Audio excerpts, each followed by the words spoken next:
Fala meus amigos, tudo bem? Hoje eu vou gravar aqui mais um vídeo rápido para vocês. E nesse vídeo a gente vai conversar um pouco sobre o porquê que dizem que o músculo transverso do abdômen ele é mais importante do que o reto abdominal e do que outros músculos abdominais em relação à estabilidade. Ou seja, o transverso do abdômen ele apresenta uma participação muito mais importante na estabilização central do que os outros grupos musculares da região abdominal. E o porquê, que essa informação ela é descrita? Primeiro, a gente deveria relembrar, por exemplo, sobre a anatomia do reto abdominal e do transverso do abdômen. Então, quando você analisa a direção das fibras do reto abdominal, a gente tem essa direção das fibras. Então, o reto abdominal ele está aqui, e as fibras estão nessas direções. Então, se eu contrair, por exemplo, o meu reto abdominal, eu vou realizar a flexão do tronco. Então, se eu contraio essas fibras, ele realiza a flexão do tronco.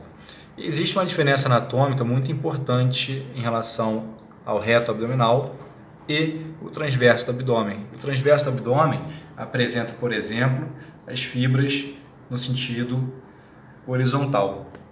Então, quando o transverso do abdômen ele contrai, ele gera força como se fosse um cilindro. Então, ele contrai e gera a força no formato de um cilindro. Então, ele aumenta essa estabilidade central através da sua força de contração.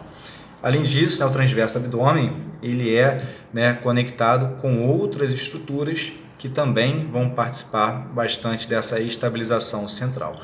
Então, uma das grandes diferenças do reto abdominal e do transverso do abdômen seria, por exemplo, em relação à direção dessas fibras abdominais. Então, o reto abdominal, quando ele se contrai, ele faz esse movimento, o movimento de flexão do tronco, e o transverso do abdômen, ele apresenta a direção das suas fibras horizontais. Então, quando ele contrai, é como se ele fizesse um cilindro de contenção e aumenta essa estabilidade central. Essa é uma grande diferença entre o reto abdominal e o transverso do abdômen na estabilização central.